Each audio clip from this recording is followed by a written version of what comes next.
Selamat pagi anak kami kelas 5C dan selamat pagi juga bagi orang tua kami yang sedang beraktivitas, baik mendampingi anak kami sedang belajar maupun melakukan aktivitas yang lain.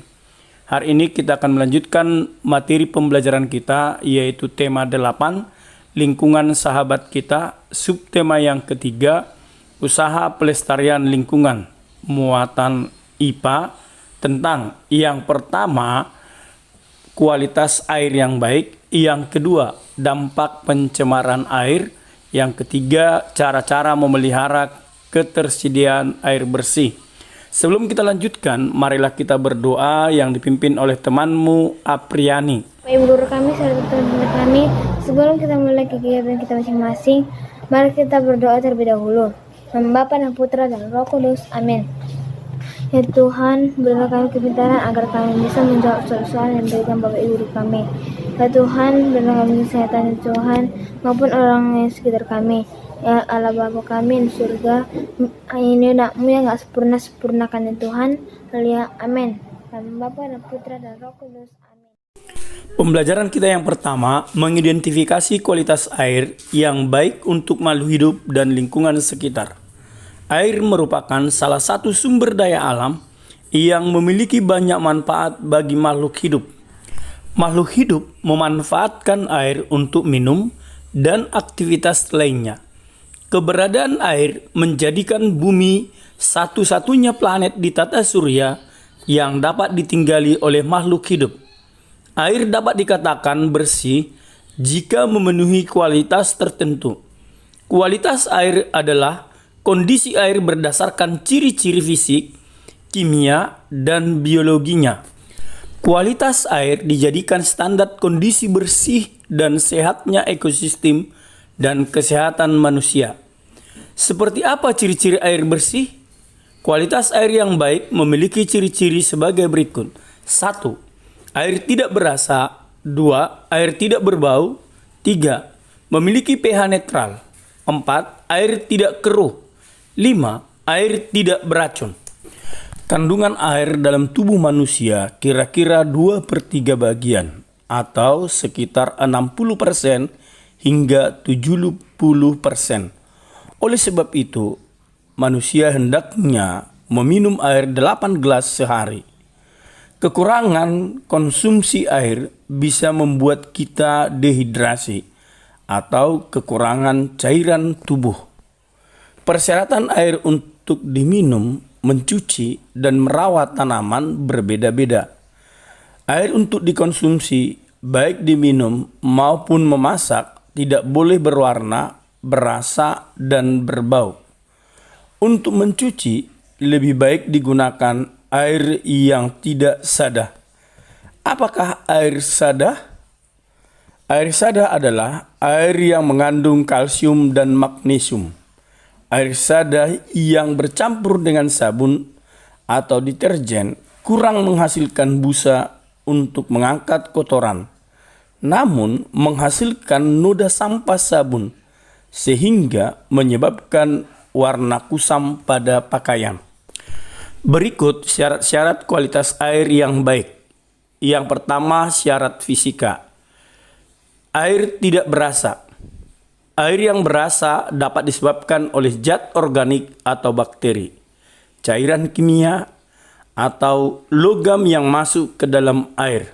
Yang kedua, air tidak berbau.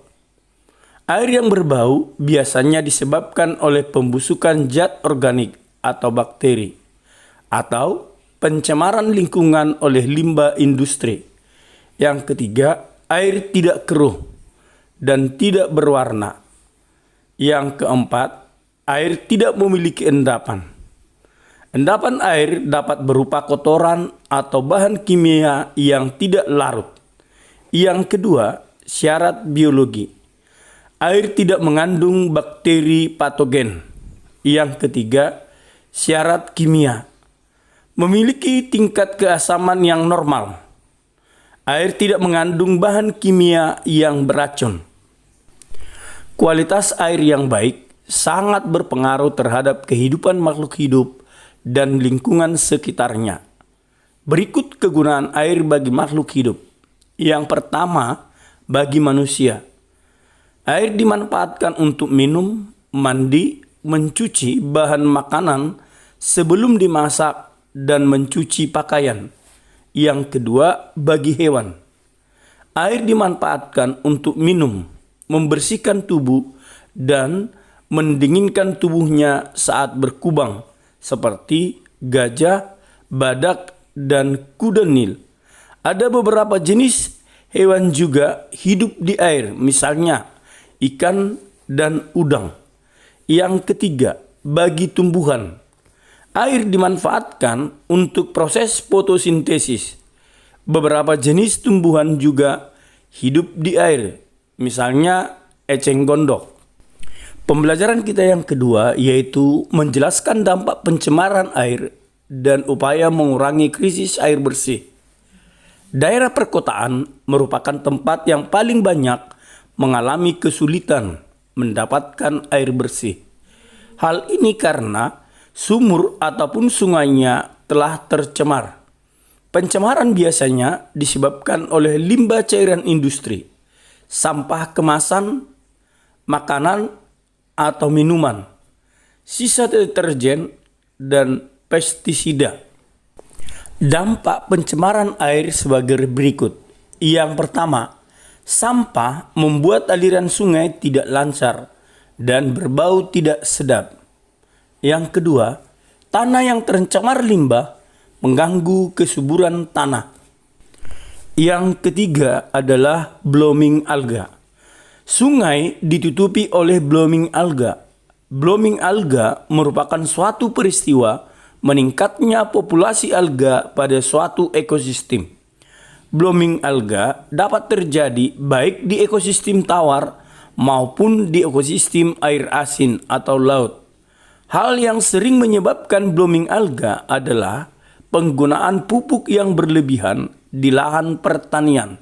Dan yang keempat adalah air yang tercemar mengganggu pertumbuhan tumbuhan atau tanaman.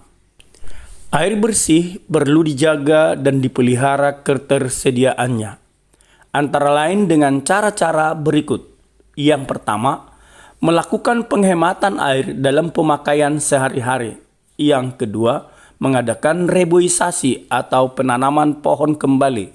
Yang ketiga, membuat lubang resapan air. Yang keempat, membangun tempat penampungan air. Yang kelima, menanggulangi pencemaran sumber air seperti limbah pabrik. Yang keenam, memanfaatkan kembali barang bekas menjadi barang layak seperti membuat kerajinan dari botol plastik. Dan yang ketujuh, mengurangi penggunaan bahan kimia dalam kehidupan sehari-hari.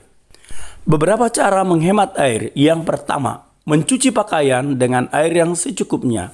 Yang kedua, menggunakan air bekas mencuci beras atau sayuran untuk menyiram tanaman.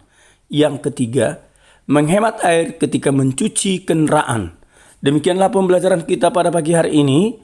Untuk memantapkan pengetahuanmu, kerjakanlah tugas dari buku tematik 5H halaman 104 dan 105, membuat buklet tentang cara memelihara ketersediaan air bersih.